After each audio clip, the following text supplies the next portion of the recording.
नमस्कार, मैं डॉक्टर अतुल मिश्रा। मानव जीवन हमेशा से ज्ञान प्राप्त करने के दिशा में बढ़ता रहा है। जब हम दर्शन शास्त्र में पढ़ाते हैं तो हम ये भी कहते हैं कि मनुष्य और जानवर का जो मूल अंतर होता है वो यह है कि जो मनुष्य है निरंतर चीज़ों को सीखता रहता है, ज्ञान प्राप्त करता रहता है और वह उसे सिर्फ सीखता और जानता नहीं, उसे अव्यक्त भी करता है। इसलिए भारतीय परंपरा में मनुष्य के लिए व्यक्ति शब्द इस्तेमाल होता है। व्यक्ति का मतलब है जो अपने को अव्यक्त कर सके, और यह जो अव्यक्ति है यह बोलने को लेकर हो सकती है, लिखने को लेकर हो सकती है, कभी कभी यह अव्यक्ति इशारों से भी हो सकती है, लेकिन मूलतः इसमें लिखना, लिखकर समझाना या बोलकर समझाना आता है। और जो लिखने की कला में जब भी हम व्यक्त करते हैं तो उसमें बहुत सारा है। हम कविता करते हैं, कहानी करते हैं, बातचीत करते हैं। तो और इसी आधार पर साहित्य में अलग अलग विधाओं का विकास हुआ है।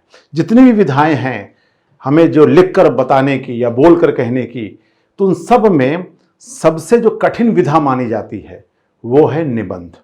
इसीलिए किसी भी व्यक्ति के लेखन क्षमता को या समझ का परीक्षण करना होता है तो उससे निबंध लिखवाया जाता है। आप देखें कि चाहे आईएएस का एग्ज़ाम हो, चाहे पीसीएस का हो, इवन कि कर्मचारी चयन आयोग में भी अनिवार्य पेपरों के तौर पर या अभी जो जीआईएससी जो टीचिंग के जो एग्ज़ाम हो रहे हैं, जो भी पेपर देख लें आप, जितने भी एग्ज़ाम हैं जिसमें लिखित परीक्षा है उसमें एक निबंध का पेपर जोड़ा गया है। सिविल सर्विसेज में यहाँ तक कि अगर 500 नंबर का ऑप्शनल है तो लगभग उसका आधा नंबर निबंध को दिया गया है। तो ऐसा क्या है निबंध में कि उसको इतना ज़्यादा महत्व दिया जा रहा है कि बच्चे का ऑप्शनल पेपर पढ़ने में इतना समय लगाता है, जैसे कि उसको 7-8 महीने ऑप्शनल पेपर पढ़ने पड़ते, तो उसका जो अंक है उसके लगभग आधे अंक के बराबर निबंध आता है। तो निबंध के बारे में भी कहा जाता है कि निबंध एक अभिव्यक्ति का कौशल है, और उस अभिव्यक्ति के कौशल में सबसे चुनौती क्या है? चुनौती ये है कि उसको रोचक तरीके से उस विषय को रखने की क्षमता का होना, ये सबसे बड़ी चुनौती आती है। इसलिए आप देखिए, चाहे वो जीआईएससी का पेपर हो, उसके भी मेंस में आप अपने विषय का तो रखेंगे कि आप अपने विषय में बहुत महारथी होंगे, लेकिन उसके साथ आपकी समझ को क्या परीक्षण करने के लिए अलग से एक निबंध को जोड़ा गया है। तो अब हम लोग उस निबंध को समझे। पहला लेक्चर है, इसमें हम लोग निबंध के बारे में थोड़ा सा समझेंगे और कैसे निबंध को हम लिखते हैं, किस आइडियल लेखन शैली में, आदर्श जो लेखन शैली है उसमें कैसे अभिव्यक्त करेंगे, इसको आज समझने का प्रयास करेंगे। यद्यपि निबंध को, जैसे आज भी मैंने जब इस लेक्चर की शुरुआत की तो एक इंट्रोडक्शन के साथ मैंने शुरू किया कि हम किस विषय पर बातचीत करने जा रहे हैं, उसी तरह निबंध के हम लोग अलग अलग डायमेंशन को देखेंगे। यद्यपि जो आज हम लोग जो निबंध लेखन की चर्चा करने जा रहे हैं उसमें कह सकता हूं कि बहुत सारा हमने पढ़ा सुना, लेकिन मुख्य बात यह है कि खुद महसूस इसका है कि मैं इंजीनियरिंग बैकग्राउंड से आया था, और जब मैंने बीए में एडमिशन लिया तो मतलब मैथ्स से था और इंजीनियरिंग की तैयारी शुरू की, फिर लगा कि नहीं वो लाइन्स अच्छी नहीं है, तो मुझे लगा था आर्ट साइड में आना चाहिए। तो जब मैंने बीए में एडमिशन लिया तो फिर मुझे लगा कि लेखन कला कैसे सीखा जाए। तो लेखन कला सीखने के लिए लगातार अपने प्रोफेसरों से, अध्यापकों से, इलाहाबाद विश्वविद्यालय के जो भी अध्यापक रहे उनका योगदान है, तो उन्होंने वो कॉपी चेक करते थे, तो बताते थे ये गलत है, ये सही है। उसी आधार पर सोचते सोचते अचानक लगा कि नहीं, कि निबंध जो लेखन शैली है, जो चाहे तो वो लेखन शैली निबंध लिखने की हो या आपके मेंस आंसर राइटिंग की हो, उसका एक निश्चित पैटर्न है जिसको हमें समझने की आवश्यकता हो। बाद में जब पत्रकारिता में मैं गया तो मेरे इस ज्ञान ने पत्रकारिता में मदद की और पत्रकारिता ने मेरे इस ज्ञान में बहुत ज़्यादा सहयोग किया। तो उसी आधार पे मैंने एक आइडियल फॉर्मेट बनाया है, जो कहीं कहीं अलग अलग हो सकता है कि जो और भी अध्यापक आप पढ़ते हो किताबों में वो लगभग वही रहता है, लेकिन बस ये है कि समझने का और समझाने का तरीका थोड़ा सा बदल जाता है। इसे समझने से पहले हम लोग एक दो सद्गुणों पे चर्चा कर लेते हैं, ताकि आपको ये समझ में आ जाए कि लिखना भी एक कला है। प्रोफेसर लाल बहादुर वर्मा जो इतिहासकार रहे हैं, वो जब क्लास में आते थे कोचिंग इंस्टीट्यूट में, तो अक्सर उनके लेक्चर होते थे, तो उसमें एक बड़े अच्छी कहते थे वो कि कुछ लोग होते हैं कि जिनको लिखने और पढ़ने की तमीज़ नहीं होती, तमीज का मतलब कहते थे, वो कहते थे निबंध लिखने की तमीज है कि नहीं है। तो तमीज शब्द का मतलब कौशल है, जिसको भी सीखा जाता है वो कौशल है, और कौशल के लिए आपको गाइडेंस की आवश्यकता पड़ती है। इसको हम लोग दो शब्दों से समझ सकते हैं। सद्गुण होता है, इतना सद्गुण व्यक्ति में ऐसा गुण जो आपके स्वाभाविक रूप में आपके भीतर होता है, और जब जरूरत पड़ती है तो आपको बहुत दिमाग नहीं लगाना पड़ता। सद्गुण मनुष्य की ऐसी सकारात्मक विशेषता है जो आपके भीतर पाई जाती है, और जिसके माध्यम से आप चीज़ों को सीखते हो, समझते हो और उसको व्यक्त करते हो। अरस्तु ने सद्गुण को दो हिस्सों में बांटा है। जो लोग साहित्य के विद्यार्थी होंगे वो जानते होंगे कि अरस्तु का काव्यशास्त्र में बहुत ज़्यादा योगदान है। दर्शन शास्त्र में तो खैर योगदान है ही है। बायोलॉजी वाले ये मानते हैं अरस्तु जो है विकासवाद के जनक रहे हैं, लेकिन यहाँ अरस्तु कहते हैं सद्गुण। एक होता है नैतिक और दूसरा सद्गुण होता है बौद्धिक।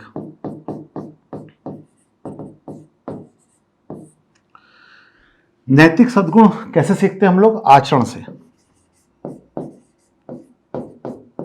लोगों को व्यवहार को देख के नैतिक सीखा जाता है। आप देखें घर की परंपराओं को, अगर कोई बड़ों का सम्मान करना, ये बच्चा देख के सीखता है। इसको करके दिखाना पड़ता है, आपको उतरना पड़ता है, और आपको व्यवहार से आप बता नहीं सकते कि बड़ों का सम्मान करना चाहिए, आपको सम्मान करके दिखाना पड़ता है। इसे कहते हैं नैतिक सद्गुण या व्यवहार।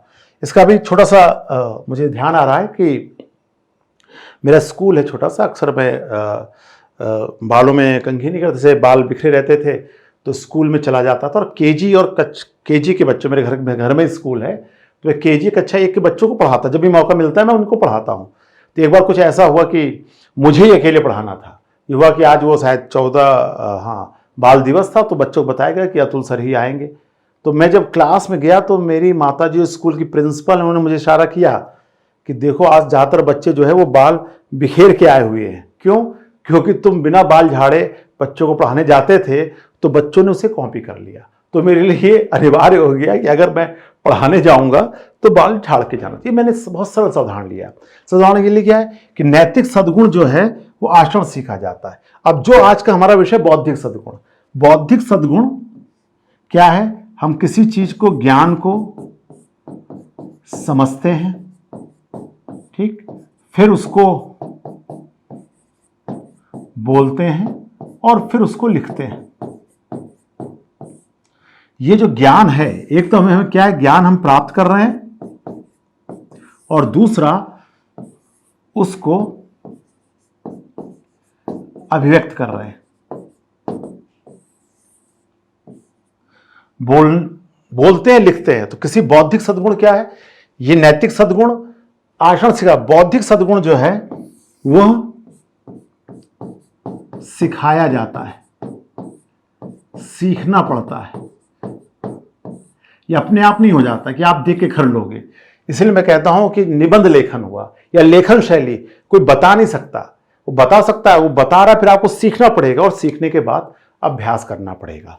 तो हम इस विषय पर हैं कि अगर जो कुछ बौद्धिक ज्ञान है, ज्ञान हमें प्राप्त किया, समझा हमने, फिर उसको बोलने और लिखते हैं। तो बोलने और लिखने की कला अभिव्यक्ति के तौर पे आता है, और कहते हैं अभिव्यक्ति जो आप लिख बोल रहे हो उसको परीक्षण करने का सबसे कठिन माध्यम या सबसे अच्छा माध्यम निबंध है।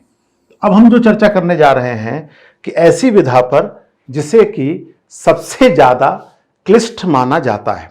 अब देखते हैं हम लोग निबंध। ये पहला पक्ष था जिसमें मैंने एक समझाने का प्रयास किया कि हम लोग जिस बौद्धिक सद्गुण की बात कर रहे हैं उसकी अभिव्यक्ति का माध्यम, सबसे अच्छा माध्यम निबंध है। फिर उसको हम लोग इसे देखते हैं। अब हम अपने विषय पे आ रहे हैं निबंध, और हम पहुंचे कहां पर कि किस तरह हम अपनी चीजों को लिख के बोल सकते हैं। अब देखिए, लिख के बोलने की बात कर रहे हैं, कोई हम लोग यहां निबंध कर रहे हैं, तो हम लोग अगर आपको लिखकर बोलना है या लिखकर बताना है तो देखिए इसके कई माध्यम हैं। अगर आप विधाओं में जाएंगे तो अगर हिंदी की बात करें तो कविता है, कहानी है, नाटक है, मतलब कविता सुना रहे, कहानी, नाटक, उपन्यास, ये बहुत सारी चीजें हैं जो लिखकर बोला जाता है।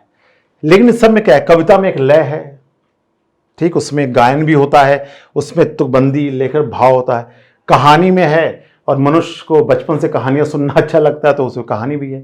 नाटक में पात्र है, अभिनय है, बोलने की कलाओं का जाता है। उपन्यास इसी के एक बड़े रूप में आता है। अब चैलेंज क्या है, लेकिन निबंध में अगर हम देखें, निबंध में ना तो इसको आपको बहुत कविता जैसा है, ना आप बहुत कहानी सुना सकते हो, ठीक, और ना ही आप बहुत नाटकीय तत्व ला सकते हो, और फिर उपन्यास की तरह इसे बहुत ज़्यादा आप बहुत बड़ा भी नहीं लिख सकते हो। आपको छोटे में अपनी बात को कहने की जरूरत पड़ती है।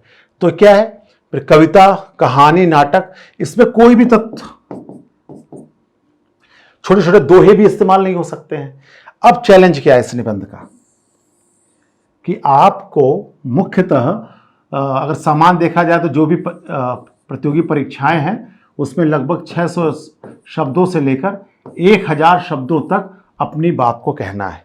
अब रोचक क्या है, 600 शब्दों से लेकर 1000 शब्दों में आपको अपनी बात को कहना है। और बात तो कहते हैं सर, जो विषय आपको दिया जा रहा है उस विषय में इस तरह रोचक तरीके से रखना है कि जब कोई उसे पढ़ना शुरू करे तो अंत तक पढ़ता चला जाए। और इसीलिए निबंध एक तरह से चुनौतीपूर्ण लेखन कला आती है। तो अब निबंध जिसको करना है, और इसलिए भी महत्वपूर्ण है, आप कोई भी एग्जाम देख लें, जैसे मैंने इसके पहले भी चर्चा किया कि इसके जो अंकों का निर्धारण है बहुत अधिक है। इसलिए कहा जाता है कि निबंध लेखन शैली जो है, जो निबंध लिखना है, वो एक तरह से निर्णायक भूमिका में आ जाती है। जैसे मान लो कि इसे अलग से मेरे ख्याल में नंबर ही इसके महत्व को बता देते हैं कि अगर इसको इतने ज़्यादा अंक दिए गए हैं तो इसका अर्थ क्या है कि इसमें अभ्यास की आवश्यकता है। मैंने कहा ना, ये कौशल है, और कौशल को, इसको फिर निबंध को हमें सीखना होगा, ठीक, फिर इसका अभ्यास करना होगा। और रोचक बात क्या है कि निबंध में जो भी अगर किताब है तो वो आपके लिए निरर्थक है, क्योंकि निबंध इसलिए दिया जाता है ताकि बच्चा जो है या विद्यार्थी जो है उसे मौलिक ढंग से अपनी बात कह सके। लेकिन दुर्भाग्य से आपने निबंध की कोई किताब पढ़ रखी है और वो निबंध एग्जाम में आ गया और 2 लोगों ने हूबहू वो लाइन लिख दी, तो एग्जामिनर को पता चल जाएगा कि बच्चे को निबंध इसलिए लिखने दिया गया था कि वो मौलिक व्यक्ति करे, लेकिन बच्चे ने उस किताब से लिख लिया। कोई किताब से निबंध लिखा है, इसका मतलब बहुत सारे लोगों ने उसे पढ़ा होगा। इसलिए मजा इसका निबंध का इसी बात में है कि आप उसको लिखने का अभ्यास कर लें और जो भी निबंध आए उसको मौलिक ढंग से उसको व्यक्त कर सकें, और वो हो जाएगा। मुझे लगता है कि अगर आपको कुछ बिंदु समझ में आ जाए तो हम लोग आसान। तो इसका क्या है, निबंध एक तो ये चैलेंज है कि कहानी नाटक। दूसरा चैलेंज क्या है कि आप किसी पुस्तक का इस्तेमाल कैसे करोगे इसमें। क्यों? क्योंकि निबंध की शर्त ही यही है कि आप अपने मौलिक ढंग से उसको लिखो, आपका व्यक्ति उसमें झलकना चाहिए। और अगर किसी किताब से, मान लो कि अगर किसी किताब में निबंध दिया गया है, मान उदाहरण के लिए हो कि नारी सशक्तिकरण, और नारी सशक्तिकरण पर जो है अगर आपने किसी किताब से लिखा निबंध और 5 लोगों ने हूबहू वही उदाहरण दे दिए, तो फिर एग्जामिनर समझ जाएगा कि आपने निबंध को मौलिक लिखना था, लेकिन आपने किसी किताब से रट के लिखा या पढ़ के लिखा है। नारी तुम केवल श्रद्धा हो, तो इस तरह की बातचीत आ जाती। यत् नारयन्तु पूज्यते, अगर इस तरह की लाइनें आ रही तो मुझे लगता नहीं कि अब नंबर मिलते होंगे, क्योंकि अब ये माना जाता है कि इसमें अब मौलिक ढंग से लिखने का, और देखेंगे भी हम लोग। तो ये भी एक चैलेंज आ गया कि पुस्तक से रट के भी आप इसे नहीं कर सकते हो, और यह निर्णायक भूमिका में है। अब हम इसको फिर समझते हैं, ये है चुनौती। मैंने इसलिए शुरू में कहा, पहले बिंदु मैंने ये बताया कि ये एक बौद्धिक सद्गुण है। दूसरे में हम लोग चर्चा करें कि निबंध एक चुनौतीपूर्ण लेखन है, क्योंकि इसमें इन सब कुछ से बचना भी है, इसका प्रयोग भी करना है। एक आध कविता का भी प्रयोग होगा, हल्की भी अगर मौका है तो कहानी का भी प्रयोग होगा, नाटकीय तत्व, इन सब का प्रयोग करते हुए आपको निबंध को लिखने की आवश्यकता है। अब निबंध में एक और है कि निबंध में अंतर समझ रहे हैं, लेकिन थोड़ा सा ये लेख में भी देखना चाहिए। अखबारों में जो लेख छपते हैं और ये निबंध छपते, थोड़ा सा अंतर है। लेख अक्सर जो है तथ्यात्मक होता है, लेख में मौलिकता का अभाव होता है। निबंध बहुत ज्यादा तथ्यात्मक नहीं होगा।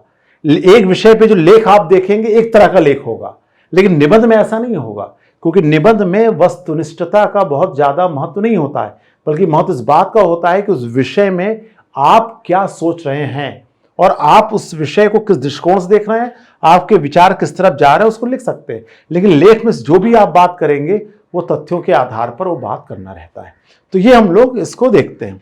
अब आते हैं इस क्लास के अगले चरण में कि निबंध को कैसे लिखा जाए।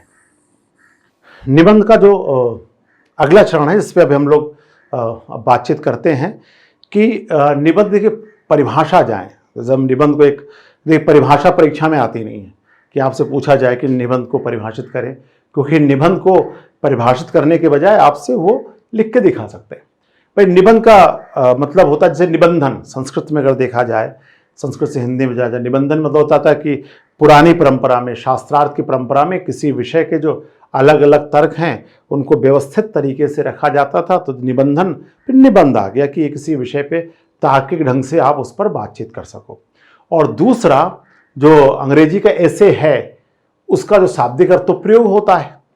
अब देखिए दोनों को हम लोग मिलाते हैं कि जैसे निबंध को अगर संस्कृत हिसाब से देखा जाए तो ये होता है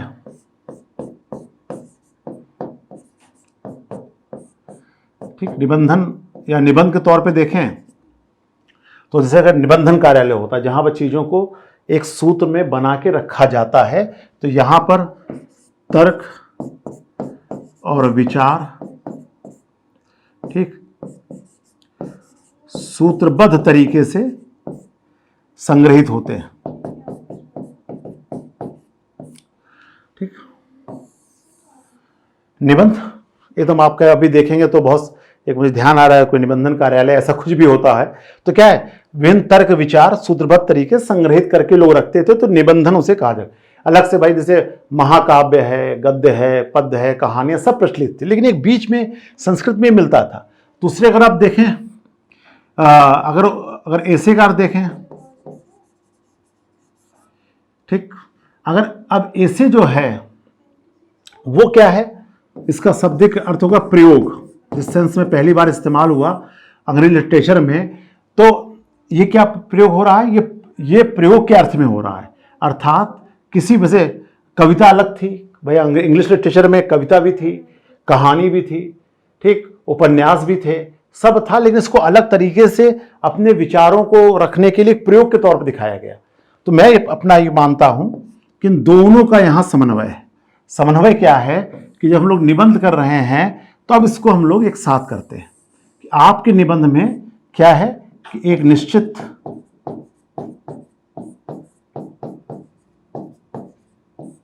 तार्किक क्रम है, निश्चित तार्किक क्रम में आप किसी चीज को एस्टेब्लिश करते हो, सिद्ध करते हो, प्लस आप अपना इस सिद्ध करने का नया प्रयोग भी करते हो। प्रयोग इसमें जो है सामान्य तरीके से तो नहीं कर रहे हो, लेकिन अपना प्रयोग का मतलब है मौलिकता, आप मौलिक ढंग से अपनी बात कह रहे हो।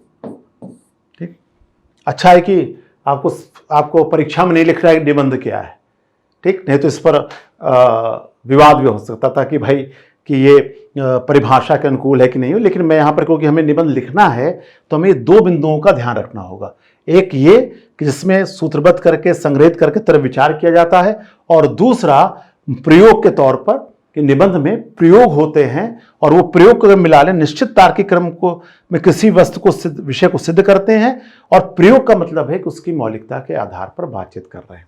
तो इस तरह निबंध में हम अगर उसको भाव को समझें तो हमें करना क्या है कि किसी विषय, जो विषय दिया गया है उसको हम लोग एक सूत्रबद्ध क्रमबद्ध तरीके से, रोचक तरीके से उस विषय को रखते हैं, और उस विषय को रखने के दौरान आपको अपना मौलिक दृष्टिकोण रखना होता है और रुचिकर तरीके से उसे समझाने का प्रयास करना होता है।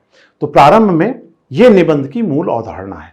अब इसी आधार पर अब हम लोग देखते हैं कि भाई कैसे आप किसी चीज को सिद्ध करोगे, और सिद्ध करते समय प्रयोग क्यों है। कभी कभी लोग इस बात की गलतफहमी हो जाती है जो लोग निबंध ऐसे राइटिंग करते हैं कि नहीं निबंध में खुली छूट है, चाहे आप जैसे विचार रखो जिस क्रम, नहीं। देखिए बार बार ये है तर्क और विचार, ठीक, निश्चित तार्किक क्रम, ये बहुत जरूरी है। निश्चित तार्किक, लॉजिक नहीं है, लेकिन किसी विषय को रखते समय आपको निश्चित तार्किक क्रम का पालन करना है। अगर इस तार्किक क्रम का आपने पालन किया तब आप उस विषय को उस व्यवस्थित तरीके से बता पाओगे। आप निबंधों के तरीके देखें, वो जीएस का वो लिखना आंसर राइटिंग नहीं है, ना ही आपके अपना जो मुख्य विषय है, चाहे वो मेंस में आप लिख रहे हो, जैसे उसका नहीं कि उस विषय का आंसर राइटिंग, ना तो ये आंसर राइटिंग है और ना ही अपने मन से कुछ भी लिखना है। इसमें जो विषय दिया गया है उस विषय को आपको स्पष्ट करना है या उसको सिस्टमैटिक ढंग से रखना है, फिर उसके बाद जाकर आपको अपनी मौलिकता का प्रदर्शन भी करना है। इन दो चीजों को देखते हुए मैंने अपने जो बच्चों को मैं आंसर राइटिंग का निबंध लेखन पढ़ाता भी हूँ और जब उनको लिखने का अभ्यास कराता हूँ तो इन दो पक्षों में हम लोग बांटते हैं, जिसकी चर्चा यहाँ पर आज हम लोग करने जा रहे हैं। इसका पहला पक्ष में से वाय पक्ष कहता हूँ, जो कि वाय पक्ष जिसको डिजाइन के तौर पर ज्यादातर प्रयोग होता है, उसमें एक निबंध को लिखते समय उसके वाय पक्ष क्या क्या होने चाहिए। दूसरा उसका आंतरिक पक्ष है। आंतरिक पक्ष में आपने निबंध तो लिख दिया, लेकिन उसके भीतर क्या क्या होना चाहिए इसको हमें देखने की आवश्यकता पड़ती है। इसे हम लोग दो दृष्टियों से समझ सकते हैं।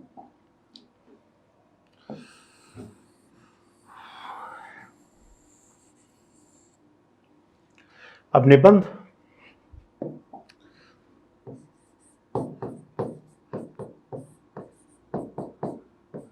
अगर हम लेखन शैली पे बात करें और इसको या प्रस्तुतिकरण करें, तो लेखन शैली हो चाहे उसका प्रस्तुतिकरण हो, अगर इन दोनों को हम लोग देखें तो इसमें मैं इसके दो पक्षों में इसको बांटता हूं। पहला वाय पक्ष,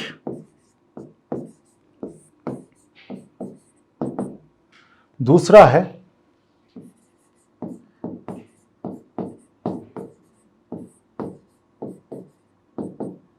आंतरिक पक्ष। वाय पक्ष, जब निबंध आपके सामने आता है तो उस निबंध में प्रस्तावना, पृष्ठभूमि, मूल विषय, निष्कर्ष, ये सब होना चाहिए। वो वाय पक्ष है उसका। उसको लिखते समय उनमें क्या क्या आंतरिक बातें, क्या क्या उसके भीतर होना चाहिए, जैसे निष्कर्ष, निष्कर्ष में क्या होना चाहिए, ये उसके आंतरिक पक्ष के तौर पर आता है। तो अभी हम लोग इसके पहले लेक्चर में हम लोग इसके बिंदुओं पर वाय पक्ष पर बातचीत कर लेते हैं। 1 2 3 4 5 6 7 इसको मैं मानता हूं।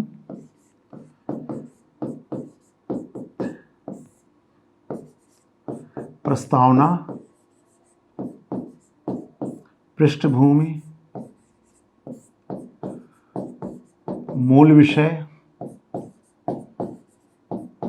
विकास, तुलना,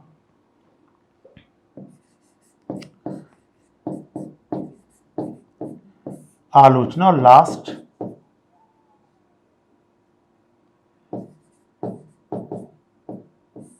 निष्कर्ष। ये इसका वाय पक्ष है। इस पे 7 बिंदु हैं और फिर आ रहे हैं दूसरे पक्ष, आंतरिक पक्ष में, जिसमें ये बात बतानी होती है कि उसे विषय वस्तु उसके कैसे होनी चाहिए, प्रासंगिकता होनी चाहिए, रोचकता होनी चाहिए, तार्किकता होनी चाहिए, बोधगम्यता होनी चाहिए। ये उसके आंतरिक पक्ष हैं। तो अब हम लोग इस पहले लेक्चर में हम लोग इसके वाय पक्ष को अच्छी तरह से समझ लेते हैं और फिर हम लोग दूसरे लेक्चर में इसके आंतरिक पक्ष को आसानी से समझ लेते हैं। अब आते हैं इसी को विस्तार से समझने के लिए। अब हम लोग निबंध के वाय पक्ष को देखते हैं। इसमें 7 बिंदु आते हैं।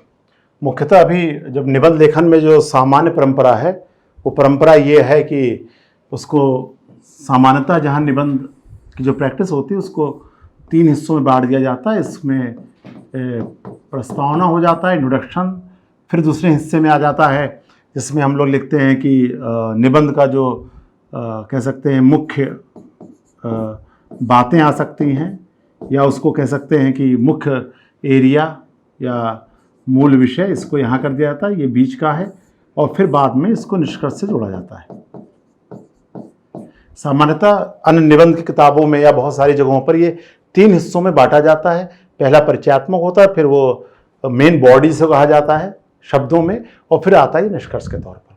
इसी को मुझे लगता है कि अगर निबंध लेखन शैली में या किसी विषय पे आपको लिखना है तो मैंने इसी को 7 बिंदु में अलग अलग हिस्सों में किया है, ताकि पर एग्जाम में लिखने में आपको असुविधा ना हो, और जो भी विषय आए उसको हम लोग 7 हिस्सों में बांटकर उसे सरलता से कर सकते हैं, और फिर धीरे धीरे इसकी प्रैक्टिस हो जाती है। जैसे पहला है प्रस्तावना, इंट्रोडक्शन। प्रस्तावना का अर्थ ये होता है कि विषय का परिचय। प्रस्तावना का अर्थ ये हुआ कि आप जिस विषय पर बातचीत करने जा रहे हो उसके बारे में प्रारंभिक बातें आप क्या करोगे। सामान्यतः इसको इंट्रोडक्शन कहते हैं अंग्रेजी में, प्रस्तावना या भूमिका भी कह सकते हैं, लेकिन मुख्यतः मुझे लगता है कि जो सही शब्द है वो है विषय का परिचय। तो पहला है विषय का परिचय, ताकि ये इंट्रोडक्शन। परिचय इसलिए महत्वपूर्ण, देखिए प्रस्तावना पहले तो एक बार हम लोग शब्द परिचय, फिर यह विषय क्यों आया, इसकी पृष्ठभूमि क्या रही है, आज जिस विषय में हम बातचीत करने जा रहे हैं उस विषय को समझने के लिए इसके पहले किन बातों को जानना जरूरी है, यह आता है पृष्ठभूमि। एक तो बैकग्राउंड होता है, इतिहास। यहां इतिहास नहीं है, यहां पर यह है कि जो विषय आज आया हुआ है इस विषय को समझने के लिए किन किन बातों को जानना जरूरी है, इसे बैकग्राउंड कहते हैं। मैंने शुरू में बताया कि ये मैंने लगातार जब अपने अध्यापकों के साथ कॉपी चेक कराते हुए, पत्रकारिता में काम करते हुए, मुझे ये लगा कि यहाँ पर बैकग्राउंड के तौर पे हमें इसको करना है, क्यों ये आया। फिर उसका अब ये मूल विषय, जो विषय आपको निबंध में पूछा गया है उस विषय के बारे में आपको मुख्य बातें, मुख्य बिंदु आपको यहां बताने होंगे, और फिर उस मुख्य बिंदु को आपको आगे जाकर इसे सिद्ध करते हुए आगे बढ़ना होगा या विकास करना होगा। तो मूल विषय जो बातें पूछी गई हैं उसको फिर सिद्ध करते हुए उसे आगे बढ़ा जाता है। फिर आपने जो बातें कह दी, मान लिया आपने किसी विषय पर अपनी बातों को रखा, लेकिन अपनी बात को रखने के लिए मुख्यतः आपको किन चीजों की आवश्यकता है, या कैसे सामने वाले को पता चलेगा कि आपकी बात कितनी महत्वपूर्ण है, समझने के लिए तुलना हमेशा विषय के स्पष्टीकरण के लिए आवश्यक है, क्योंकि तुलना के माध्यम से विषय का स्पष्टीकरण होता है। स्पष्टीकरण, जब तुलना कराते हैं तो विषय को आप स्पष्ट करते हैं। इसको भी हम लोग अलग अलग उदाहरण देख लेंगे। अभी मैं एक एक परिचय देख लें, और परिचय देखने के बाद फिर हम लोग एक उदाहरण लेकर इसको समझेंगे कि टारगेट ये कि इसका जो वाय पक्ष है इसको हम लोग समझ लें, फिर उसके आंतरिक पक्ष पर जाएंगे कि उसके भीतर क्या क्या होना चाहिए। फिर आलोचना, जो आपने विषय लिखा है, जो आपने ये कहा है, इसके मूल में अगर कुछ कमी है या विषय को और स्पष्ट करने के लिए उसकी समीक्षा की जाती है। आपने जो ऊपर बातें कही हैं उससे कोई मतभेद है, ऊपर जो बातें कही हैं, मान लो जो विषय आपने रखा है उसमें कोई कमियां हैं, तो उसको आलोचना कहा जाता है। कमियां, समीक्षा, इसको अलग आलोचना करना, समीक्षा करना, मूल्यांकन, ये इस हिस्से में आ जाता है। और फाइनली निष्कर्ष, ये आलोचना एक तरह से विषय का विश्लेषण होता है कि अगर कोई कमी है तो आप उसको बता सको, और निष्कर्ष अंत में फाइनली आप क्या कहना चाह रहे इस विषय के बारे में, अंततः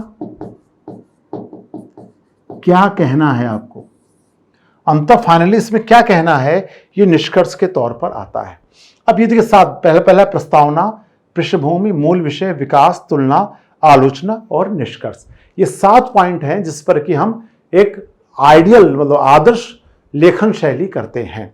और मैं यहाँ पर एक बहुत अच्छे वेस्टर्न पाश्चात्य शिक्षाविद है पाउलो फेरे, उनकी एक रोचक किताब है हम चलकर राह बनाते। उस किताब में पाउलो फेरे ने कहा है कि कुछ मुझे विज्ञान के विद्यार्थी मिलते हैं, साइंस के, और वो कहते हैं कि मैं सीधे बात करता हूँ। तो भाई तो पाउलो फेरे कहते हैं कि मैं कहता हूँ भाई कलात्मक बात करो ना, तुम साइंस के आदमी हो, इसका मतलब थोड़ा कि तुम बदतमीज हो जाओगे, मतलब तुम्हें कलात्मक ढंग से बात रखने का तरीका आना चाहिए। आप चाहे साइंस के हो चाहे आर्ट्स के हो।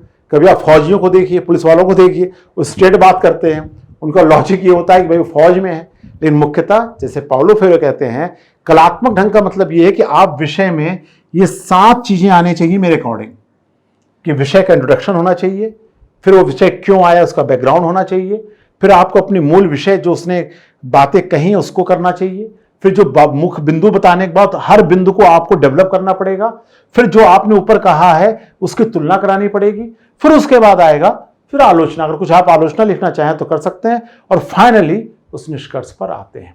तो ये इसका वाय पक्ष है जिसमें हम किसी भी निबंध को इन 7 स्ट्रक्चर में बांटते हैं।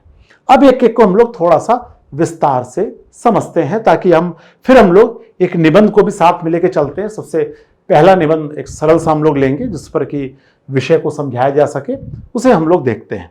अब अगर हम इसमें देखें तो इसका पहला बिंदु ले लेते हैं, जैसे इंट्रोडक्शन, प्रस्तावना। प्रस्तावना मुख्यतः किसी विषय का परिचय होता है। आप इंट्रोड्यूस करा रहे हैं किसी को, तो उसमें क्या करेंगे। रोचक बात यह है कि बहुत कम लोग हैं जो अच्छी तरह से परिचय दिखाते हैं, और सामान्यतः ये माना जाता है कि कॉपी चेक करते समय कि पहला जो इंट्रोडक्शन है, प्रस्तावना तय कर देता है कि आगे का निबंध किस दिशा में जा रहा है। इसलिए कहते हैं ना, first impression is last impression. ये जो बात कही गई है ये क्यों कही गई है, इसलिए कही गई है कि आप परिचय कैसे दे सकते हैं। जैसे मैं इसको अलग से उदाहरण से चलिए आपको समझाने के लिए, मैं पहले दिन, क्योंकि अभी मुझे आप जो भी लोग इसको देख रहे हो सुन रहे हो सबका बैकग्राउंड अलग अलग हो सकता है, आप सभी एक साथ शामिल हो सके, इसलिए मैं एक सरल सा उदाहरण लेता हूं कि मान लिया शोले फिल्म है, ठीक।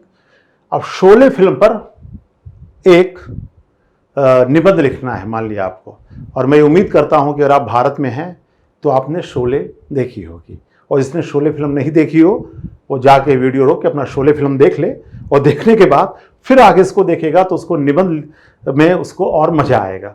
तो बहरहाल पहले शोले फिल्म पर आपको निबंध लिखना हो, और हो सकता है कि आने वाले समय में, मुझे लगता है 1-2 साल में आप देखिएगा कि शोले पर निबंध लिखने को आएगा। फिल्म पर निबंध आ चुका है IAS में कि फिल्में हैं कैसे समाज को व्यक्त करती हैं। अभी मैंने अपने यूनिवर्सिटी में एक सेमिनारी कराया, क्विस्ट फॉर फिलॉसफी थ्रू सिनेमा, मतलब सिनेमा के जरिए दर्शन की खोज। मैंने खुद का एक सेमिनार कराया है फिलॉसफी और फिल्म पर। तो मुझे लगता है आने वाले समय में कि आजकल लिटरेचर फिल्म भी हो गई है, और हम सब अपने जीवन के हिस्से देख लें तो अब एवरेज है कि एक बच्चा जो है हफ्ते में 1 या 2 फिल्में देख लेता है। बहरहाल चलिए, तो देखिए शोले फिल्म पर मान लो एक निबंध आ गया कि आप शोले पर एक निबंध लिखें। अब इंट्रोडक्शन, प्रस्तावना का मतलब होगा कि आप इसका परिचय दें। और देखिए परिचय किस बात का होता है कि सबसे अच्छा परिचय वो होता है जो उसकी सबसे खास बात हो। अगर आप शोले फिल्म के बारे में करें कि अमिताभ बच्चन द्वारा अभिनीत फिल्म शोले, कक्षा 5वीं का इंट्रोडक्शन, या 1975 में आई फिल्म शोले, कक्षा 5 या 8 से ज़्यादा नहीं गए, सन 1975 में शोले फिल्म आई, ये इंट्रोडक्शन सही नहीं है, क्योंकि 75 में 10 से ज़्यादा फिल्म रिलीज हुई थी। अमिताभ बच्चन, धर्मेंद्र, इन सब ने बहुत सारी फिल्मों में काम किया है।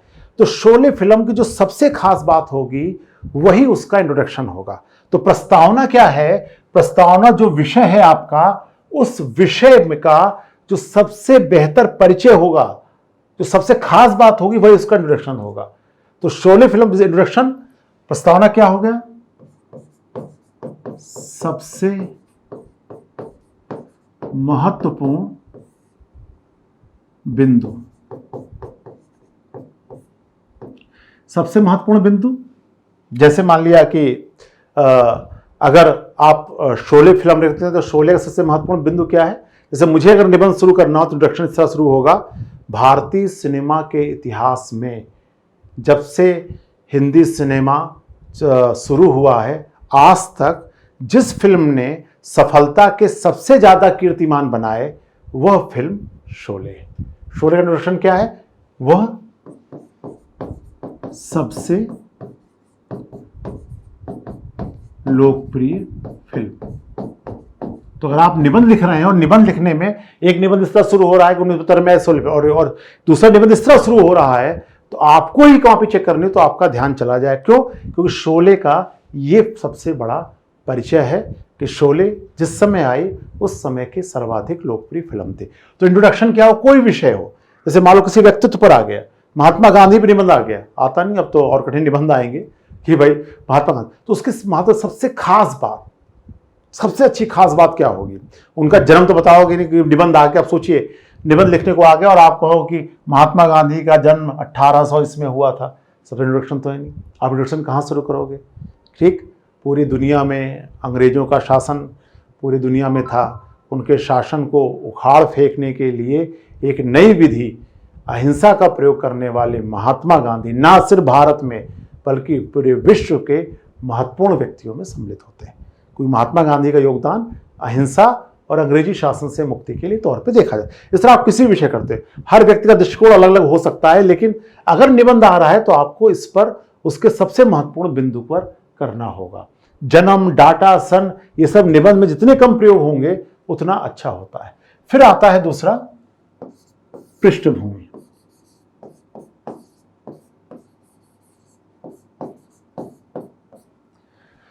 ठीक, प्रस्तावना आपने दे दिया, मान लो शोले फिल्म सबसे लोकप्रिय फिल्म बता दिया। अब बैकग्राउंड, ये जो विषय क्यों आया है, जो विषय आपको निबंध में पूछा गया है, उस विषय की जरूरत क्या है, आया उस विषय को समझने के लिए हमें बैकग्राउंड की क्या आवश्यकता है, क्या चीज हम जान लें ताकि उस विषय को हम समझ सकें। इसके लिए अभी मैं आपको बताऊंगा कि इसकी प्रैक्टिस क्लास 6 से कराई जाती है आपको, लेकिन आपने क्लास 6 के हिंदी टीचर्स पे ध्यान दिया होता तो आपको शायद ये चीजें निबंध देखना और आसान होता। जिन्होंने कक्षा 6, 7, 8, 9, 10 में निबंध की जो शैली है, व्याख्या की शैली है, अगर उन्हें वो समझ ली होगी तो आगे की चीजें उनके लिए और आसान बनी रहती हैं। जैसे मैं उदाहरण के यहाँ बता दूं, जैसे हम लोगों ने अगर आप देखो कि संदर्भ सहित व्याख्या, जैसे मान लिया आया ऊधव मन न भय 10-20, एक लाइन है ना, आपने साहित्य पढ़ा होगा, उसमें आएगा। ठीक, अब मान लो कि ऊधव मन न भय 10-20, ये अब आता है संदर्भ सहित व्याख्या करें तो देखिए हम लोग क्या करते थे, पहले संदर्भ लिखते थे, प्रस्तुत पद्य खंड हमारी पाठ्य पुस्तक यहां से लिया गया है, ये प्रस्तावना हो गया। फिर उसमें आता था प्रसंग, आपको प्रसंग बताना है, मामला चल कहाँ रहा है। तो प्रसंग में क्या आता था, जब हम लोग देखते थे कि नहीं वो भगवान कृष्ण जो हैं वो द्वार गोकुल से जा चुके हैं, उनके विरह के लिए सब उनसे मिलने के लिए परेशान है, तो फिर इसी बहाने जो फिर उद्धव जो है वो निर्गुण का संदेश लेकर आते हैं और उनसे गोपगांव से कहते हैं कि आप निर्गुण भक्ति को स्वीकार कर लो। अब उसके उत्तर में ये देते हैं प्रसंग। प्रसंग क्या आया, आपने पहले संदर्भ प्रसंग, अब इसके बाद व्याख्या आएगी। अगर आप सीधे व्याख्या करने लगे तो पाठक समझेंगे हो क्या रहा है। तो रेफरेंस कहाँ का मामला है, प्रसंग कहाँ पे क्या चल रहा था उस समय, फिर व्याख्या आती है।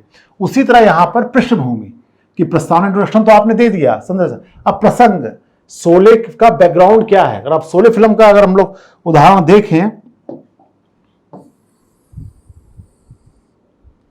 तो फिर अगर 1947 में हमारा देश आजाद हो जाता था। आजादी के बाद हमने बहुत सारे सपने देखे थे, लेकिन 75 आते आते 10-15 साल आते आते हमारे सपने पूरे बिखर गए।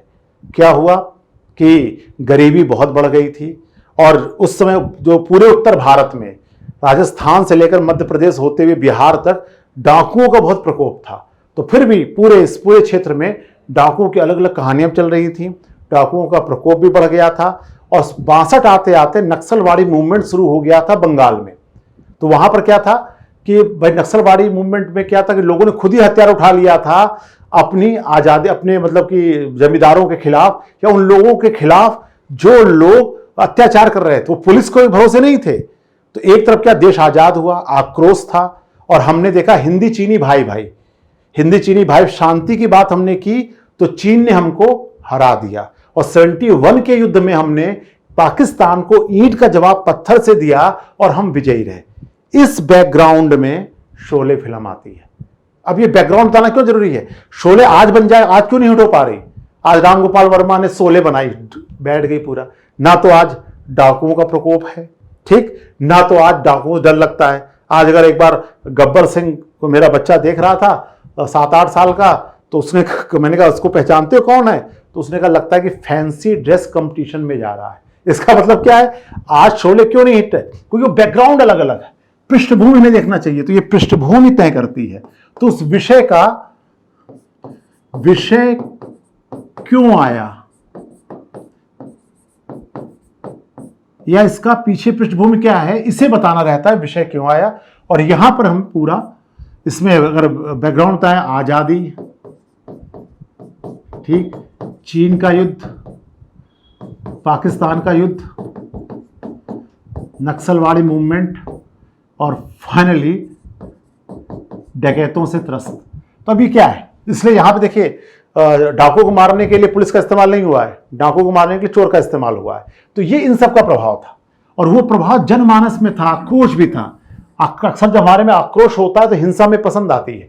तो उस समय जो गरीबी हटाओ का मूवमेंट भी चल रहा था कि भाई गरीबी बहुत ज्यादा हो रही थी, इस माहौल में शोले फिल्म आती है। जैसे सोचिए अगर आपको शोले पे निबंध लिखना हो, लेक्चर देना हो, तो ये विषय क्यों आया, ये ऐसा पूरा। फिर आता है, अब यहां आता है मूल विषय।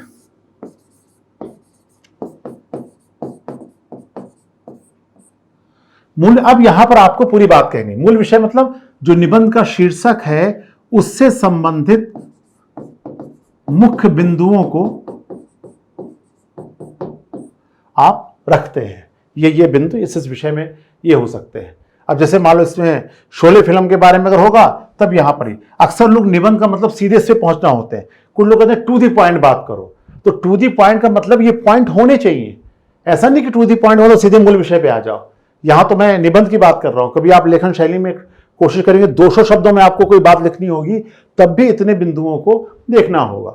तो मुख्य बिंदुओं को आप क्या रखते हो, फिर उसके बाद विकास, और फिर उन्हीं मुख्य बिंदुओं को व्याख्यायित किया जाता है। अब यहां पर इंट्रोडक्शन के बाद यहां पर आप पूरी बातें कर सकते हैं। यहां पर आप उसका एक तरह से आप सन दे सकते हैं 1925 में आई। फिर उसके बाद गब्बर सिंह का कर सकते हैं, ठीक, गब्बर के पात्रों का कर सकते हैं। डायलॉग तेरा क्या होगा कालिया, इस तरह जितने भी डायलॉग है आप यहां इस्तेमाल कीजिए। धर्मेंद्र और हेमा मालिनी के प्रेम की बात कर सकते हैं, ठीक, मतलब जो भी बात हो इसी में पूरी बातें आपकी आ जाती है। असरानी, जगदीप, संवाद शैली, जो भी साहित्य की, क्योंकि आप निबंध लिखने वाले जो भी विद्यार्थी सब हिंदी साहित्य के विद्यार्थी नहीं है। हिंदी साहित्य में बाकायदा उसका कलात्मक पक्ष, लेकिन निबंध में आपको हिंदी साहित्य बहुत नहीं जानने की जरूरत पड़ती। हाँ, अब आप इसमें सरल ढंग से आप बता सकते हैं भाई उसका कला पक्ष क्या था, ठीक, उसमें डायलॉग क्या थे, कहानी कैसी थी, फिर उसके बाद अलग अलग पात्रों का कैसा चित्रण था, ठीक, फिर उसके बाद फाइनली वो मैसेज क्या देना चाह रही थी फिल्म, इसके बारे में। और जो आपने बताया है इन दोनों में पूरी व्याख्या हो जाती है। इसको मैं अपने हिसाब से निबंध का आधा पक्ष होता है, 50% आपका ये हिस्सा होता है। अब इतना आपने बता दिया, ठीक, इनके बारे में बता दिया। अब आता है तुलना। 5वां पॉइंट है तुलना।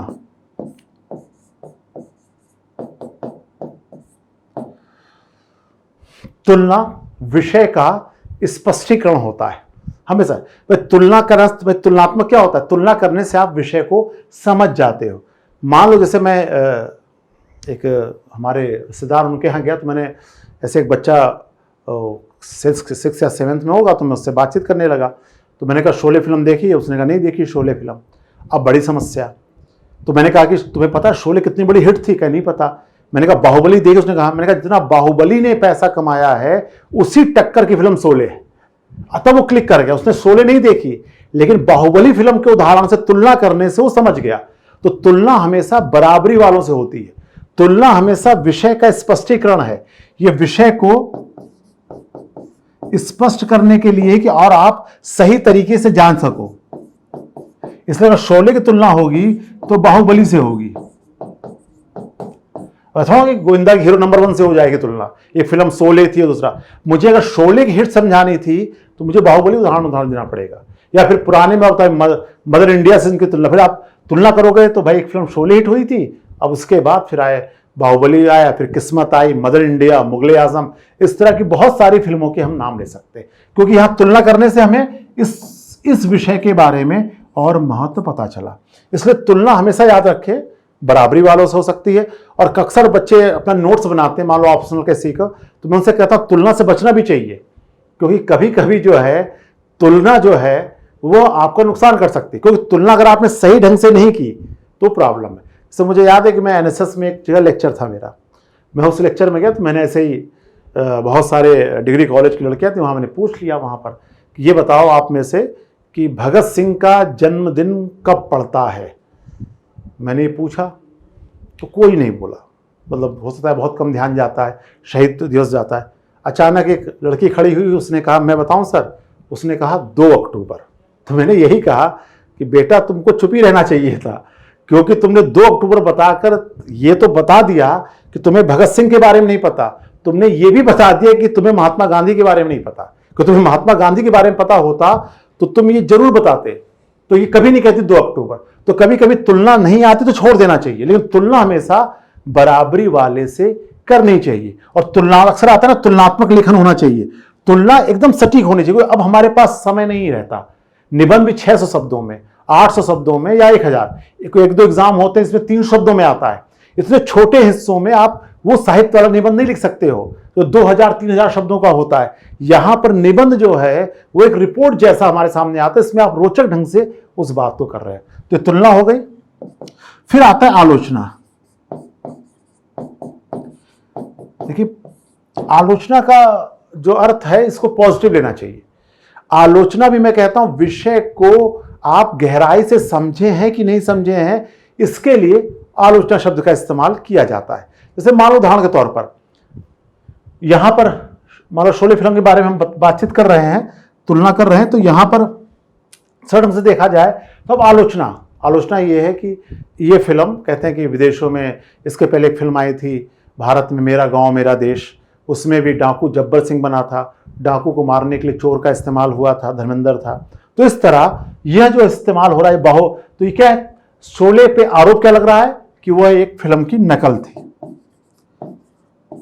दूसरा, जो राजनीति में अपराधीकरण शुरू हुआ है, समाजशास्त्री कहते हैं उसमें मुख्य दिन शोले फिल्म। मतलब क्या है, अगर आप डाकू हैं, चोर हैं, तो भी आप लोकप्रिय हो सकते हैं। क्यों? क्योंकि शोले फिल्म ने बता दिया कि उसका सबसे लोकप्रिय पात्र जो है वो डाकू है, उससे थोड़ा जो कम लोकप्रिय पात्र है चोर है वो ऐसे पूरा। तो कुछ समाजशास्त्री कहते हैं कि समाज राजनीति में जो अपराधीकरण शुरू हुआ है वो इस तरह से शुरू हुआ है। ठीक। और शोले के बारे में यह भी कहा जाता है कि उसके रिलीज के होने के बाद फिल्मों में हिंसा का एक नया दौर शुरू हो जाता है कि उसके पहले कोई इतनी हिंसक फिल्म नहीं बनी थी। ये इसकी कमी। अब देखिए, मैं आलोचना नहीं बता रहा, मैं विषय को बता रहा हूं। अगर शोले के बारे में सब बता दिया, ये नहीं बताया दिया, तो आपको अंदाजा नहीं लगेगा कि आपने विषय को सही ढंग से नहीं रखा। भाई टॉपिक मान लो शोले भारत की सबसे लोकप्रिय फिल्म, इस पर निबंध लिखना है। बाई चांस मान लिया कि शोले सबसे लोकप्रिय फिल्म,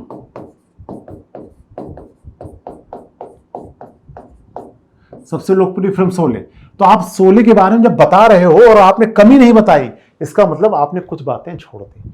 और फाइनली निष्कर्ष, बी पॉजिटिव। निष्कर्ष क्या आता है, आप विषय क्या है, शोले सबसे लोकप्रिय फिल्म, और निष्कर्ष क्या होगा, इससे आएगा वो। तो फिर क्या करें, इन कमियों के बावजूद शोले फिल्म आज भी लोकप्रियता के पायदान पर है, और जब तक भारतीय सिनेमा रहेगा शोले फिल्म की चर्चा होती रही।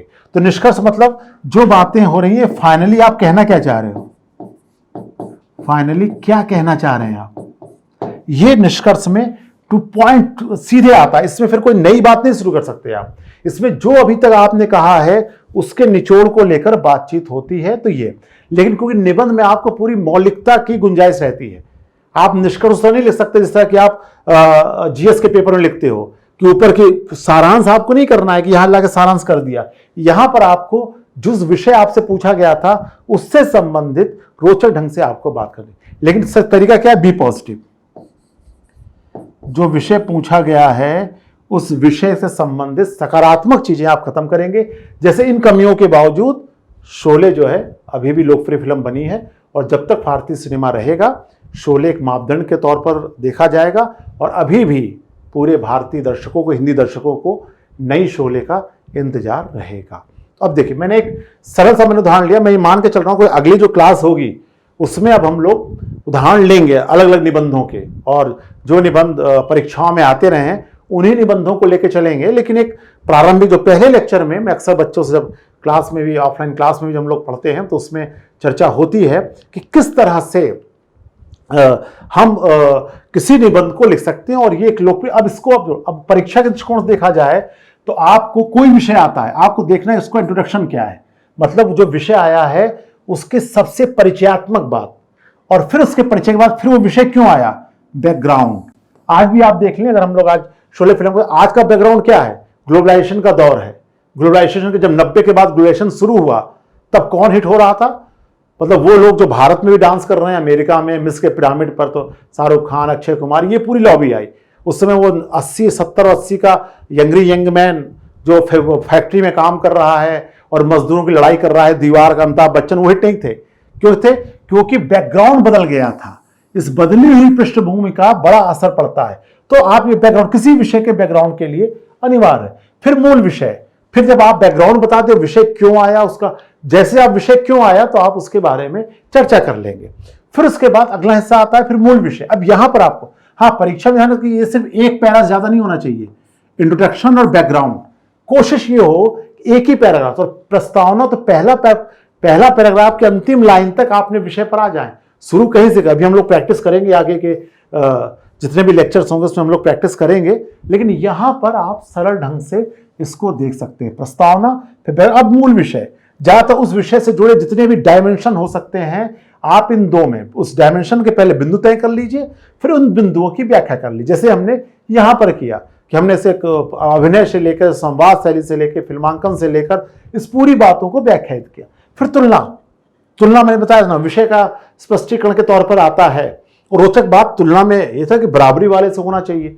यहाँ पर एक रेफरेंस और आता है कि इसमें हम लोग, जब मैं लेखन शैली में एक कॉपी, मेरे साथ विश्वविद्यालय में एक टीचर कॉपी चेक कर रहे थे तो उन्होंने ही बताया था, मुझे उन्होंने रोचक बताया कि कुछ लोग जो है वो जो आंसर राइटिंग में जो है वो कविताएं करते हैं आंसर देने के बजाय। फिलॉसफी में फिलॉसफर है एयर कहता है, ब्रिटेन का फिलॉसफर, वो कहता है जहाँ पे तथ्यों की बात करनी चाहिए अक्सर विद्यार्थी वहाँ कविता करने लगते हैं। अक्सर फिलॉसफी जैसे गंभीर मुद्दों पे भी लोग कविता करते हैं। यहाँ पर उन्होंने कहा था, ये आपने हो सकता है कुछ लोगों ने सुना भी हो, कि एक इंस्पेक्टर साहब थे तो उन्होंने एक मुहावरा चला है। मैं बता दूं कि जो शैक्षिक जगत में मुहावरा है, दूरी बताकर उम्र पूछना, ये एक थिंक टैंक से कहा जाता है कि ये बौद्धिक जगत में बड़ा मजाक चलता है, व्यंग चलता है, दूरी बताकर उम्र पूछना। ये मजाक किस तरह कहते हैं कि, और अक्सर लोग एग्जाम में ऐसी टेक्निकल गलतियां करते हैं। कहते हैं कि इंस्पेक्टर साहब तो स्कूलों में जाया करते थे और जाते हुए वो एक सवाल हमेशा पूछते, कोई जवाब नहीं दे पाता था। वो कहते थे मैं 40 किलोमीटर यहाँ जा रहा हूँ, 50 यहाँ जा रहा हूँ, मैं यहाँ गया। अचानक वो पूछते थे कि मेरी उम्र बताओ। अब रोचक बात यह है कि भाई कैसे कोई, आप कहाँ आते हो, कहाँ जाते हो, इससे आपकी उम्र का क्या संबंध। कहते हैं कि स्कूल में गए वो, और उस स्कूल में गए तो वही स्कूल में उन्होंने एक सवाल पूछा। तो एक लड़का खड़ा हुआ और उसने कहा, सर आपकी उम्र जो है वो 44 साल है, 44 ईयर। एकदम सही बताया था उसने। गणित के टीचर ही परेशान कि इस लड़के ने यार कैसे एक्यूरेट 44 साल बता दिया। उसने पूछा, भाई बेटा बताओ तूने बताया कैसे। कहन मेरा एक बड़ा भाई है जिसका उम्र 22 साल है और वह आधा पागल है। इसका मतलब क्या है, आप पूरे पागल हैं इसलिए आपकी उम्र 44 साल होगी। कहने का मतलब यह है कि आप जिस दूरी बताकर उम्र पूछ रहे हो, अक्सर गलती हम लोग यहाँ तुलना में करते हैं।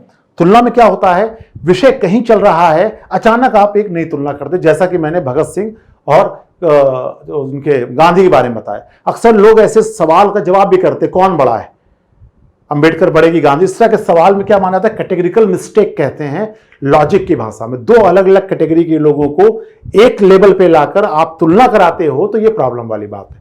इसलिए तुलना हमेशा ये देखना चाहिए कि जो आप तुलना करा रहे हो उससे विषय स्पष्ट हो रहा है। अगर शोले की तुलना बाहुबली से कराई जा रही है तो विषय स्पष्ट हो रहा है, क्योंकि सबसे लोकप्रिय फिल्मों की बात हो रही है। और आलोचना अनिवार्य है। जो आपने ऊपर बातें कही उसमें क्या कोई कमी, सोचिए अगर इसके बारे में नहीं पता होगा आपको, या मान लो किसी व्यक्ति महात्मा गांधी के बारे में आप बताएं और महात्मा गांधी के बारे में पूरा लिख लें, और जो उन पे आलोचना होती है वो आलोचना ना बताएं कि उनमें ये आलोचना भी होती है उनके लिए, तो तब तक आप महात्मा गांधी के बारे में पूरी बात नहीं बता रहे, जब तक कि आप उन आरोपों या फिर कमियों का जिक्र नहीं करोगे जो उनके साथ जुड़े हैं। अगर आपने वो नहीं बताया तो आपने विषय को पूरी तरह से नहीं रखा। फिर निष्कर्ष सबसे महत्वपूर्ण है। जैसे मैं कहता हूं कि जैसे प्रस्तावना शुरू होता है जो पहला पॉइंट, तो ये प्रस्तावना तय करता है कि एग्जामिनर आपके बारे में क्या राय बना रहा है।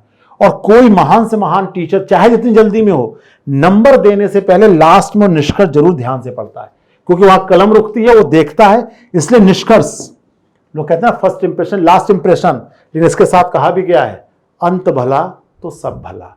इसलिए निष्कर्ष एकदम सोच, मेरी हैंडराइटिंग भी कभी कभी बहुत अच्छी नहीं बनती थी, लेकिन मैं निष्कर्ष हमेशा जब पूरा चीजें लिख लेते तो निष्कर्ष लिखते समय एक बार रुक कर सोच कर आपको विषय को देखना चाहिए, और उसके बाद हम लोग फिर निष्कर्ष पे लिखना चाहिए।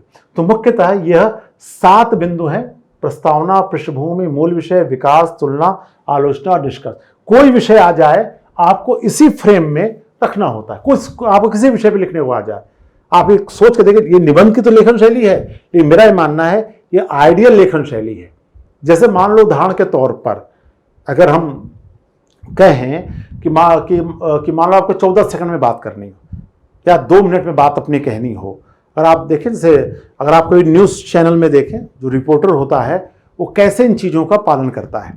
जैसे मान लो कि ताज पर हमला हुआ, मैं एक उदाहरण ले रहा हूँ, कोई कंट्रोवर्शियल उदाहरण लेने के बजाय मैं एक सरल उदाहरण ले रहा हूँ। ताज पर मान लो हमला हुआ और आप टेलीविज़न आपने खोला है 6 बजे, ताज पर हमला 5 बजे हो चुका है। तो आप टेलीविज़न खोलते हो तो रिपोर्टर कैसे बोलता है? पहली बात ये बोलता है कि इंट्रोडक्शन क्या आता है, मैं ताज होटल के सामने से बोल रहा हूँ। कोई कैमरा है, कैमरे में ताज होटल दिखाई दे। इंट्रोडक्शन, मैं कहाँ से बोल रहा हूँ? मैं ताज होटल के सामने से बोल रहा हूँ। और यहाँ परिचय क्या है? यहाँ पर मतलब आतंकवादी, मतलब यहाँ पर कुछ गोलियों चलने से बहुत सारे लोग मारे जा चुके हैं। ये इंट्रोडक्शन। कहाँ से बोल रहे? मूल बात, परिचय क्या है, मामला क्या चल रहा है। फिर पृष्ठभूमि, क्या हुआ था। फिर कहता है कि अब यहाँ में तो हाँ यहाँ स्थिति बनी हुई है। फिर वो पृष्ठभूमि क्या होता है? अभी 3 घंटे पहले ही कुछ लोगों ने ताज पर कब्जा कर लिया है और अंदर से गोली चलने की आवाज आ रही है। ताज पर हमला होगा और कुछ लोगों के मारे जाने की खबर। पृष्ठभूमि। अब मूल विषय, इस समय क्या चल रहा है? इस समय यह है कि ताज पे को घेर लिया गया है, तो सुरक्षा बल आ चुके हैं और उस आपको खबर मिली नरीमन पॉइंट पर भी कुछ हत्याएं हुई हैं, वहां पर जिक्र हो। और जो बॉम्बे बीटी रेलवे स्टेशन है वहां पर भी आतंकवादी घटनाओं के बारे में है और एक व्यक्ति पकड़ा भी गया है। ये अब देखिए आपको इतनी जानकारी मिल गई। अब तुलना, अब यहां तुलना कैसे पता चलेगा कि क्या हो रहा है? ऐसा नहीं तो गैंगवार हो गया हो। तो तुलना कराता है कि दूसरा मौका है जब वहां पर मुंबई में आतंकवादी हमला हुआ है। अब आतंकवादी हमला हुआ है पाकिस्तान के माध्यम से, समुद्र के रास्ते से आतंकवादी हमला हुआ है। ये तुलना क्यों करा दी? ताकि आप अंदाजा लगा सके कि मामला है क्या। तुलना विषय का स्पष्टीकरण है। जैसे तुलना हुई, क्लियर हो गई दर्शकों को कि यह एक आतंकवादी हमला, कुछ आतंकवादियों ने वहां कब्जा कर लिया होगा। अब आलोचना, अब रिपोर्ट क्या कहता है कि केंद्र सरकार के बार बार आगाह करने के बाद भी कोई ऐतिहासिक कदम नहीं उठा पाए और अभी तक सरकार ये बताने में अक्षम है कि कितने आतंकवादी हैं और अंदर क्या चल रहा है। आलोचना। और निष्कर्ष भी पॉजिटिव। फिर क्या कहता है कि अब स्थिति कंट्रोल में है, सुरक्षा बल आ चुके हैं और ये उम्मीद की जानी चाहिए कि 3-4 घंटे में ताज होटल खाली करा लिया जाएगा और मुंबई में शांति हो जाएगी। आप देखिए इसमें से एक भी चीज छोड़ दें। अब मैंने, अगर आप देखेंगे तो 4 या 5 मिनट में आपको बात करनी है। मान लो ये 300 नंबरों का निबंध आ जाए तो भी आप इसमें क्या छोड़ेंगे? इंट्रोडक्शन आपको देना पड़ेगा, बैकग्राउंड क्या चल रहा है उसे देना ही पड़ेगा, फिर मूल विषय पर बताना पड़ेगा ये पूरी बात। लेकिन तुलना देखिए, तुलना से विषय का स्पष्टीकरण होगा। फिर आलोचना कि भाई इतनी बड़ी बात हो कैसे गई, तो बताएंगे कि ध्यान नहीं दिया गया। और फिर निष्कर्ष भी पॉजिटिव। जैसे किताब है उसमें निष्कर्ष के बारे में बड़ा अच्छा है। मुझे लगता है कि फ्रीडम एट मिडनाइट, आज़ादी आई आधी, कॉलिंस और लेपियर ने मिलकर किताब लिखी है, आज़ादी आई आधी रात को। उसमें एक लाइन बहुत अच्छा उल्लेख मिलता है। उसमें मिलता है कि महात्मा गांधी की हत्या हो गई और हत्या होने के बाद, ठीक है, हत्या किस समय हुई? हिंदू मुस्लिम राइट चल रहे थे, आज़ादी के बाद पूरे भारत में तनाव था। लेकिन जब हत्या होने के बाद जो प्रसारण हुआ, उन्होंने कहा कि वो निष्कर्ष के तौर पे बी पॉजिटिव, एक लाइन, लोगों ने कहा एक शब्द ज्यादा होता, एक शब्द कम होता तो भी दिक्कत हो जाती।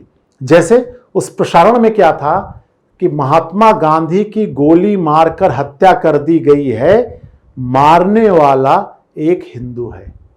इसका मतलब क्या, देखिए, गोली मार के हत्या कर दी गई, ये है, मारने वाला एक हिंदू है। ये लाइन क्यों जरूरी थी? इसलिए जरूरी थी, अगर ये अफवाह फैल जाती कि किसी मुसलमान ने गांधी को मार दिया है तो भारत, कोई दुनिया की कोई ताकत कंट्रोल नहीं कर सकती थी, करोड़ों हत्याएं और हो जाती। भारत में हत्या होती फिर भारत में होती, और मारने वाला हिंदू है ये बोला, अगर ये ना बोलते गोली मार के हत्या कर दी गई तब भी कंफ्यूजन होता, मारने वाला हिंदू है ये का, अगर इसके आगे और विश्लेषण शुरू हो जाता क्यों हिंदू ने मारा तो फिर दंगे शुरू हो जाते। इसलिए निष्कर्ष हो, चाहे कोई, अब हमारे पास आप कोई भी एग्जाम दे रहे हो उसमें शब्दों की बहुत जरूरत रहती, मतलब शब्द सीमा की लिमिटेशन है, इसलिए आपको एक्यूरेट लिखने की आवश्यकता होती है। तो इस तरह देखा जाए तो निष्कर्ष इस 7 बिंदुओं की आवश्यकता होती है। ये स्ट्रक्चर है, मैं इसको एक तरह से वाई स्ट्रक्चर कहता हूं। जैसे अगर हम इसको देखें कि निबंध का, जैसे मैंने कहा कि ये वाय पक्ष है,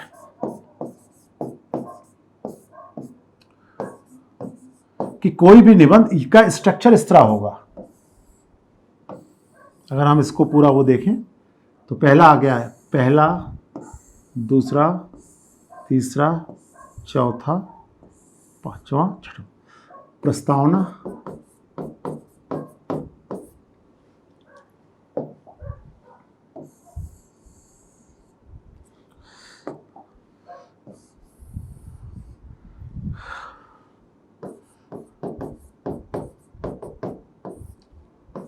पृष्ठभूमि, मूल विषय, विकास, तुलना, आलोचना, निष्कर्ष। ये 7, ये बात, कोई भी निबंध, कोई विषय पूछा जाए आपको इस 7 ढांचे में डालना होगा। ठीक, कि कुछ भी आए, कोई विषय पूछ ले तो आपको इसी कैटेगरी में, और कोई बिंदु आप छोड़ नहीं सकते। जब कहता है सटीक लिखना चाहिए, to the point, to the point का मतलब होता है 7 पॉइंट आप में होने चाहिए, तब इसे टू दी पॉइंट कहा जाता है। और साथ साथ कहते हैं कलात्मक लेखन शैली भी यही है। और अब बहुत ज्यादा मौलिकता की गुंजाइश नहीं रहती है, लेकिन फिर भी आप इंट्रोडक्शन में, जैसे मैंने कहा कि इंट्रोडक्शन में पहला पैराग्राफ खत्म होते होते इसे ये अपने विषय पे आना चाहिए। आगे की कक्षाओं, आगे हम लोग देखेंगे, फिर हम लोग एक एक पे काम करेंगे। प्रस्तावना कितने तरह के हम लोग बना सकते हैं, प्रस्तावना हम लोग लिख के देखेंगे कितने तरह के से प्रस्तावना लिखा जा सकता है, बैकग्राउंड कितने तरह का हो सकता है, और फिर निष्कर्ष पर। तो ये अलग से, ये तो काम मुझे लगता है कि प्रस्तावना और पृष्ठभूमि इस पर और ये निष्कर्ष पर अलग से काम करने की आवश्यकता होगी, जिसको करेंगे। फिर हम लोग अलग अलग निबंध को लेकर देखेंगे। तो ये एक तरह से पहला पक्ष है, जिस पक्ष के अंतर्गत हम लोगों ने वाय पक्ष में, अगले लेक्चर में हम लोग देखेंगे कि निबंध का जो आंतरिक पक्ष क्या होता है, रोचकता, मौलिकता, तार्किकता, प्रासंगिकता, इन सबको हम लोग अगले लेक्चर में देखेंगे। तो वो होगा उसका आंतरिक पक्ष, और उसी के साथ हम लोग परीक्षा में आए कुछ निबंधों पर लिखने का अभ्यास शुरू करेंगे। धन्यवाद।